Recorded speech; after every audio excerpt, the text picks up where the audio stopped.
Hello दोस्तों, आज हम क्लास 8 का यूनिट 2 कवर करेंगे, जिसमें हम दो टॉपिक कवर करेंगे। एक तो why do we need a parliament, second understanding of law. हमें संसद क्यों चाहिए एंड कानून की समझ। आई होप आपको ये वीडियो काफ़ी पसंद आएगी और आपके सारे doubts regarding parliament, why do we need a parliament and understanding of law आपको क्लियर हो जाएगा। अगर आप 8th क्लास के स्टूडेंट हैं तो आपको ये काफ़ी अच्छे से समझ में आ जाएगा, जिससे कि आप ज़्यादा अच्छा एंड ज़्यादा मार्क्स गेन कर पाएँ। चलिए स्टार्ट करते हैं। टॉपिक 1, चैप्टर ये 3rd है, राइट। हमें संसद क्यों चाहिए।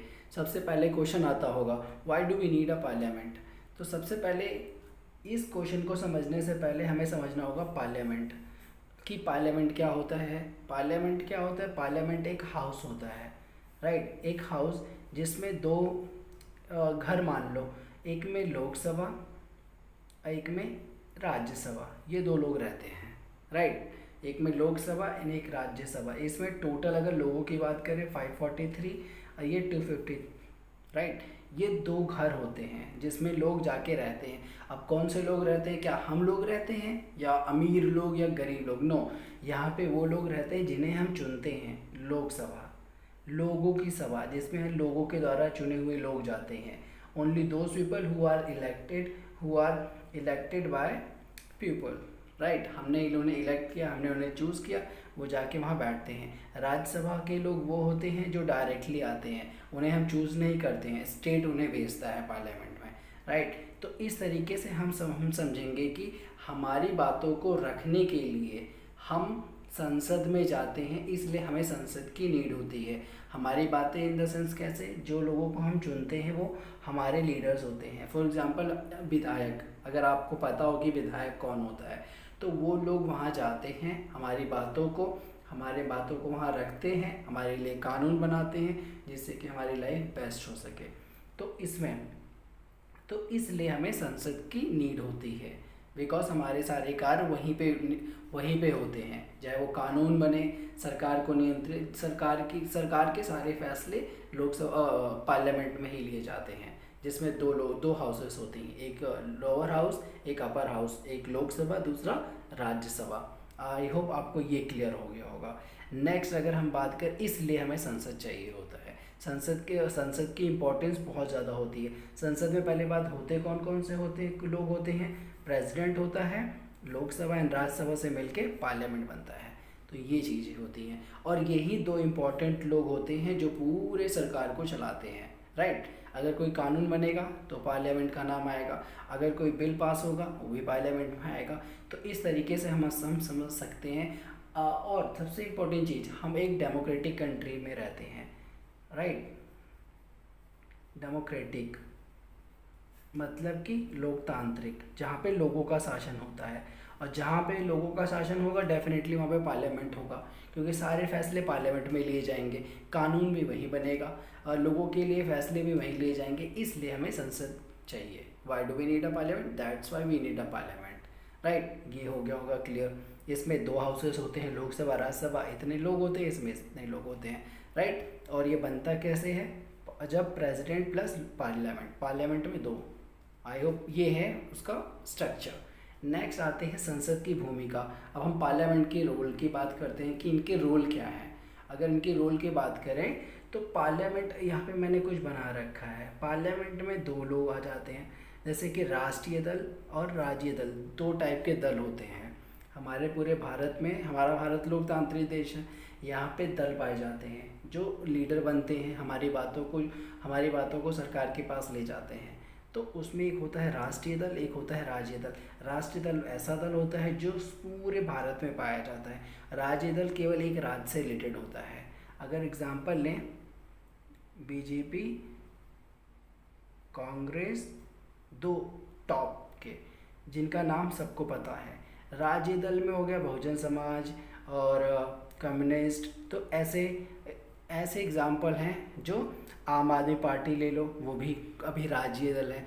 अब ठीक है, तो इस तरीके से राष्ट्रीय और राज्य दल पाए जाते हैं, राइट। अब भूमिका की बात करें तो सबसे पहले क्या है? राष्ट्रीय सरकार का चुनाव करना। एक सरकार बनेगी, राइट, सरकार आएगी जिसका चुनाव होगा। चुनाव कौन करेगा? जनता, राइट। दूसरा, सरकार को नियंत्रित करना, मार्गदर्शन देना, जानकारी देना। अब संसद में ये लोग बैठे होते हैं, यहाँ पे सरकार का सारे फैसले लिए जाते हैं, राइट। लोकसभा एंड राज्यसभा में यहाँ पे क्या होता है, सरकार को नियंत्रित करना। अगर मान लो पार्लियामेंट में 543 लोग हैं, लोकसभा की बात कर रहा हूँ यहाँ पे, लोकसभा, राइट। लोकसभा की अगर हम बात करें तो यहाँ पे 543 लोग हैं। अब इसमें अगर पीएम पता है आपको, हेड ऑफ द स्टेट होता है, ओ हेड ऑफ द गवर्नमेंट होता है, हेड ऑफ द गवर्नमेंट। तो गवर्नमेंट, सरकार, अब हम क्या कह रहे हैं, सरकार को नियंत्रित करना, तो पीएम कौन होता है, हेड ऑफ द गवर्नमेंट, पूरी गवर्नमेंट का हेड होता है। अब अगर इनकेस कोई बात आती है, कुछ भी होता है, तो उसे पार्लियामेंट में क्या करना होता है, पूरी सफाई देनी होती है कि अगर ऐसा हो रहा है तो उसके पीछे का रीज़न क्या है, राइट। आई होप आप कनेक्ट कर पा रहे होंगे।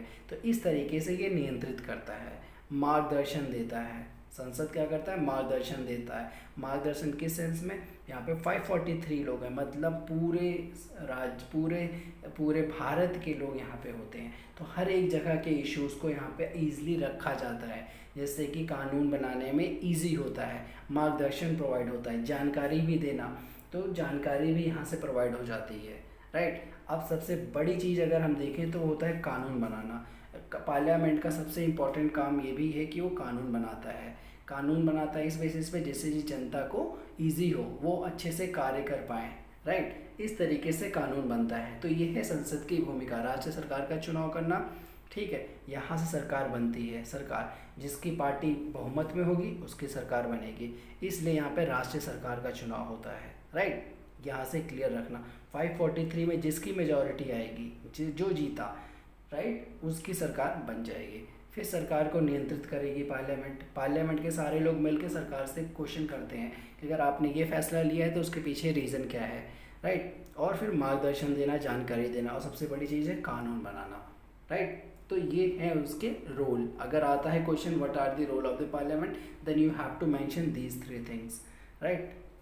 इलेक्ट द सरकार एंड नियंत्रित करना, मार्गदर्शन, गाइडिंग, कंट्रोल एंड लॉ बनाना, राइट। अब सबसे लास्ट टॉपिक है संसद में कौन कौन लोग होते हैं। अगर हम संसद में बात करें कि संसद में कौन कौन से लोग होते हैं, तो संसद में कोई एक पर्टिकुलर नहीं कि एक ही पर्टिकुलर वर्ग का व्यक्ति होगा, नो। यहाँ पे हर पृष्ठभूमि के व्यक्ति होते हैं, चाहे वो इकोनॉमिकली हो या, इसमें पहली बात तो जो इसमें आता है वो जनता के द्वारा चुन के आता है। तो यहाँ पे अमीर गरीब का तो सवाल ही नहीं होता है। तो उसमें वुमेन्स भी हो सकती हैं, ओबीसी बैकग्राउंड के, एसटी बैकग्राउंड के, कोई भी आ सकता है। ऐसा नहीं है कि केवल वही आएगा जिसके पास पैसा है, नो। तो इसमें मिक्सअप होता है, वुमेन्स भी आ जाती हैं और ट्राइबल्स के लोग भी आ जाते हैं। तो इस तरीके से जनता जिसको चुन लेती है वो संसद में आ जाता है, राइट। तो ये है हमें संसद क्यों चाहिए का टॉपिक। ये चैप्टर 3 ख़त्म हो जाता है, इसमें और कुछ भी नहीं है। आई होप आपको ये समझ में आ गया होगा। अब नेक्स्ट हम समझेंगे कि कानून की समझ, कानूनों की समझ, अंडरस्टैंडिंग ऑफ लॉ। तो इसमें सबसे इम्पॉर्टेंट ये भी हो जाता है, understanding of law. Next chapter 4 है अंडरस्टैंडिंग ऑफ लॉ। अब अंडरस्टैंडिंग ऑफ लॉ, कानून की समझ, इसको समझने से पहले हमें लॉ समझना होगा कि लॉ क्या होता है, लॉ किसे कहते हैं। लॉ का अर्थ होता है ऐसा जो कानून, जिसे कानून बोलते हैं, ऐसा चीज़ जिसके लिए जिसे जनता के लिए बनाया जाता है और जिसे ना फॉलो करने पे उन्हें सज़ा मिलती है, उसे कानून बोलते हैं, राइट। मान लो स्टेटमेंट आई है 18 से अबव के लोगों को लाइसेंस रखना मैंडेटरी है, if they don't have a licence then they will be punished, right. अब अगर कोई 18 अबव है, बाइक ड्राइव कर रहा है, कार चला रहा है और वो पकड़ा जाता है, देन डेफिनेटली उसे सज़ा मिलेगी, पनिशमेंट मिलेगी। ये होता है लॉ, राइट। अब एक स्टेटमेंट आई है कि अगर आप मान लो आपको पता होगा कि 8th क्लास तक, 1 to 80 तक फ्री एजुकेशन है, अब कोई नहीं ले रहा है तो उसके लिए उसको सज़ा नहीं मिलेगी, क्योंकि वो कोई लॉ नहीं है। लॉ नहीं है कि सबको लेना कंपलसरी है, मैंडेटरी है, नो, बट ये लॉ होता है, राइट। तो लॉ, अब क्वेश्चन इसी पे एक और आता है, do laws apply to all. अब ये सबसे इम्पोर्टेंट क्वेश्चन है। कानून तो समझ में आ गया कि कानून एक रिस्ट्रिक्शन होता है लोगों के लिए कि आप ये नहीं कर सकते हैं, उसके पीछे रीज़न होता है, उसे लॉ बोलते हैं। जहाँ पे आपको रुकना पड़ता है, आपको सोचना पड़ता है, तो उसे कानून बोलते हैं। अब क्या सबके लिए कानून होता है? तो यस, कानून सबके लिए एक समान होता है। जो कानून बनता है उसे सबको फॉलो करना पड़ता है। अगर आप 18 से अगर आप बाइक चलाने के लिए इंटरेस्टेड हैं तो आप 18 प्लस होना है कंपलसरी है, और आपके पास लाइसेंस होना ज़रूरी है। अगर नहीं है देन पनिशमेंट मिलेगी, राइट। तो इस तरीके से हम समझ सकते हैं कानून सबके लिए होता है और सब पर लागू होता है। ना वो अमीर देखता है, ना वो गरीब देखता है, ना वो आप देखता है कि आप प्रेसिडेंट हो, ना देखता है कि आप नौकर हो, नहीं देखता है कि आप कितने अमीर हो। नो, ये सब कुछ नहीं। इसलिए कानून सबके लिए एक समान होता है, राइट। अब नेक्स्ट टॉपिक है how do new laws come about. अब नए कानून कैसे आते हैं, ये सबसे बड़ा क्वेश्चन है। कानून तो ये है नहीं कि कानून लिखा पड़ा है और सरकार इम्प्लीमेंट कर देती है। नो, कानून बनते हैं, उसे बनाना पड़ता है। अब कानून कैसे बनता है उसे समझेंगे केस के थ्रू। एक केस लेते हैं, इमेजिन अब घरेलू हिंसा, डोमेस्टिक वायलेंस तो सब जगह होता है, हर घर में बहस होती है, लड़ाई होती है, कहीं पे थोड़ी होती है, कहीं पे ज़्यादा हो जाती है।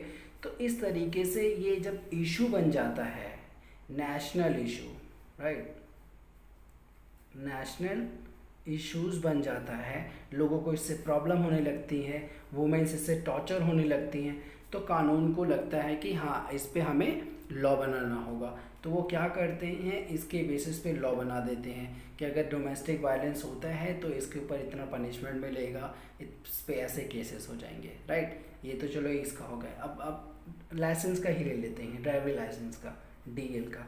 अब इमेजिन सब चाहते हैं बाइक चलाएं, कार चलाएं, क्योंकि सभी चाहते हैं कि मेरे पास कार हो, बाइक हो, कोई पैदल चलना नहीं चाहता। इस केसेस में क्या होता है कि विदाउट लाइसेंस भी लोग चलाने लगते हैं। विदाउट लाइसेंस एक्सीडेंट होते हैं क्योंकि वो परफेक्ट नहीं होते हैं, उनकी थोड़ी सी माइनर मिस्टेक की वजह से लोगों की जान चली जाती है। तो उससे क्या होता है, एक नेशनल इशू बनने लग जाता है वो भी। तो इस तरीके जब केसेस अराइजेज होने लगते हैं तो पार्लियामेंट को लगता है कि हमें कानून बनाना चाहिए। तो इस तरीके से कानून बनते हैं। आई होप आपको ये भी समझ में आ गया होगा। कानून बनने का एक प्रोसीजर होता है। नेशनल इशू बन रहा है, वो पार्लियामेंट में आएगा। अभी आपने पढ़ा, पार्लियामेंट में लोकसभा राज्यसभा डिस्कशन होगा कि सच में इसकी नीड है या नहीं है। यहाँ पे डिस्कशन होने के बाद अगर पास हो जाता है दोनों जगह, फिर प्रेसिडेंट के पास आएगा, प्रेसिडेंट ने साइन कर दिया, कानून बन गया, ये हो गया। अब नेक्स्ट है अनपॉपुलर एंड कंट्रोवर्शियल लॉज। कुछ ऐसे लॉ भी होते हैं जो अनपॉपुलर होते हैं, जैसे कि अब डोमेस्टिक वायलेंस पॉपुलर, लाइसेंस के लिए popular, educational free educational popular. कुछ ऐसे लॉ होते हैं जो अनपॉपुलर होते हैं। लाइक इमेजिन एमसीडी होती है, एमसीडी का काम है रोड को साफ करना। अब रेडी पटरी वाले जो लोग होते हैं, रेडी पटरी वाले, वो पटरी पे लगाते हैं बट वो अलाउड नहीं है। लॉ बना हुआ है कि मेंटेन करना है, बट क्या है जब एमसीडी आती है किसी की रेडी या पटरी उठा ले जाती है। मतलब ये अनपॉपुलर लॉज हैं जो कि गलत भी है सही भी है, कानून के हिसाब से गलत है, बट गलत है तो भी गलत हो रहा है, क्योंकि वो अगर हटा दिए जाएंगे तो वो कहाँ से इनकम करेंगे, कहाँ से कमाएंगे, कहाँ से कैसे अपने लाइफ को सर्वाइव करेंगे। इस तरीके से अनपॉपुलर है। अब कंट्रोवर्शियल लॉज कैसे हो जाते हैं, कुछ ऐसे ही कंट्रोवर्शियल भी बन जाता है। मान लो कुछ लॉज तो बन गया, वो कंट्रोवर्सी बन जाता है। जैसे कि अभी लाइव एग्जांपल लें एनआरसी का। एनआरसी जब आया, एनआरसी जब लागू हो गया, बन गया कि मतलब इसके थ्रू क्या हो गया कि मुस्लिम को छोड़ के बाकी सबको इंडिया में आने की परमिशन दे दी, जिसकी वजह से क्या हुआ, ये कंट्रोवर्शियल बन गया कि आपने मुस्लिम को क्यों नहीं लिया, बाकी को क्यों ले लिया, हिंदू, सिख, जैन, बुद्धिज़्म, मतलब अदर्स रिलीजन्स को एक्सेप्ट कर लिया और मुस्लिम को इग्नोर कर दिया। तो इस तरीके से कुछ ऐसे कानून होते हैं जो कंट्रोवर्शियल बन जाते हैं। कानून है बट अभी कंट्रोवर्सी चल रही है, उस पर आ रहे हैं। तो इस तरीके से हम समझ सकते हैं popular and controversial laws, right. I hope आपको ये भी समझ में आ गया होगा कि अंडरस्टैंडिंग ऑफ लॉ, राइट। तो यहाँ पे हमारा ये चैप्टर यूनिट ख़त्म हो जाता है। आई होप आपको समझ में आ गया होगा। नेक्स्ट वीडियो में नेक्स्ट यूनिट करूँगा जिसमें आपको chapter 5th and 6th cover कराऊँगा। आई होप आपको समझ आ गया होगा। अगर आप नए हैं तो चैनल को सब्सक्राइब कर लीजिएगा, क्योंकि आपको यहाँ पे बेस्ट और काफ़ी इजी वे में आपको समझाऊंगा, जिससे कि आपके सारे डाउट्स क्लियर हो जाएं और आप एक अच्छा और गुड मार्क्स गेन कर पाएँ। मिलते हैं नेक्स्ट वीडियो में।